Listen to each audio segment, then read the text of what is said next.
మీ పిల్లలు అమెరికాలో చదువుతున్నట్టయితే ఒక కన్నేసి ఉంచండి. వాళ్ళు ఏం చేస్తున్నారో గమనించండి. మా పిల్లలు లేరు కదా అంటారేమో. అమెరికాలో ఏ పిల్లలైతే చదువుతున్నారో వాళ్ళ పేరెంట్స్కి పిల్లలకు కూడా దయచేసి షేర్ చేయండి. అమెరికా కొంతమంది పిల్లల్ని చదువుకునే పిల్లల్ని కూడా పంపించేస్తుందండి. అంటే అరే వీళ్ళు అనాథరైజ్డ్గా ఎక్కడైనా పని చేస్తున్నారేమో, వాళ్ళని పట్టుకొని పంపించేస్తున్నారేమో అనుకుంటారేమో. అది కాదండి, అది కాదు.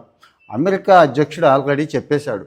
పాలస్తీనాకి అనుకూలంగా కానీ అమెరికాకి వ్యతిరేకంగా కానీ యూనివర్సిటీల్లో ఎవడైనా ఏదైనా పిచ్చి పిచ్చి వేషాలు వేస్తే ఆ యూనివర్సిటీలకు మొత్తం గ్రాంట్ నిలిపేస్తాం, యాక్షన్ తీసుకుంటాం అని చెప్పి రీసెంట్గా జేడీ వాన్స్ కూడా చెప్పాడండి, ఉపాధ్యక్షుడు.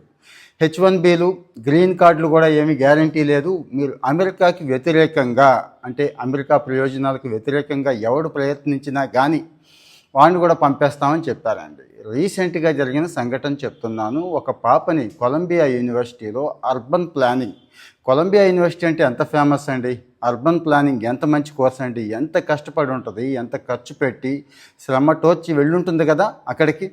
తెలుసో తెలియకో చేసిన చిన్న పని ఆ పిల్లని ఈరోజు వెనక్కి పంపేసేలా చేసింది. వెనక్కి వచ్చేసింది కాబట్టే ఈ విషయం చెప్పుకోవాల్సి వస్తుంది. సో అమెరికాలో చదువుతున్న పిల్లలందరికీ కూడా ఇది చాలా చాలా ఇంపార్టెంట్.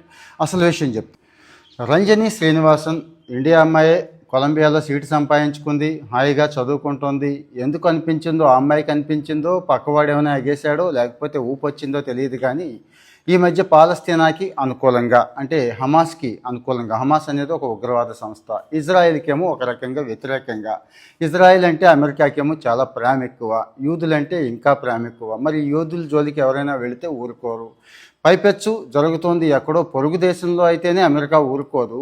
వాళ్ళ దేశంలోనే వాళ్ళ యూనివర్సిటీల్లోనే ఆ పిల్లలే అమెరికాకి వ్యతిరేకంగా నినాదాలు చేస్తూ స్లోగన్స్ చేస్తూ ఇక ఏది పడితే అది ఈవెన్ సోషల్ మీడియాలో పోస్ట్ చేసినా కానీ ఊరుకోవట్లేదండి. సో మరి అమెరికన్ గవర్నమెంట్కి ఏది నచ్చుతుంది ఏది నచ్చదు అనేది గమనించాలి. లేదు నేను మానవ హక్కుల పట్ల నిబద్ధతతో ఉంటాను, అన్యాయాన్ని నేను ప్రశ్నిస్తాను అనుకుంటే ఓకే, అక్కడి నుంచి వచ్చేయడానికి రెడీగా ఉండండి. అంటే ఆ యూనివర్సిటీలు పంపేయడానికి సిద్ధంగా ఉన్నాయి. మనం కూడా ఏం చేయలేమండి. పెద్ద పెద్ద దేశాలు, కెనడా లాంటి దేశాలు, రష్యా, తెలుస్తోంది కదా మీకు, ఉక్రెయిన్ కూడా మూసుకొని ఉంటున్నాయి. సో ఒక స్టూడెంట్గా మీరు ఏమీ చేయలేరు. చదువుకోవాలి, హాయిగా చదువుకోవాలి అనుకుంటే వెళ్ళి చదువు మీదే దృష్టి పెట్టండి అని చెప్పడం నా ఉద్దేశం. ఇది ఒకటే కాదండి, పాలస్తీనా హమాస్ ఒకటే కాదు, అమెరికాకి నచ్చనివి ఇంకా చాలా ఉంటాయి. ఒకసారి అవి గమనించండి. వాళ్ళు ఎప్పటికప్పుడు స్టేట్మెంట్స్ ఇస్తున్నారు. ప్రెసిడెంట్ కానీ వైస్ ప్రెసిడెంట్ కానీ గవర్నమెంట్ స్టేట్మెంట్లు ఇస్తుంది.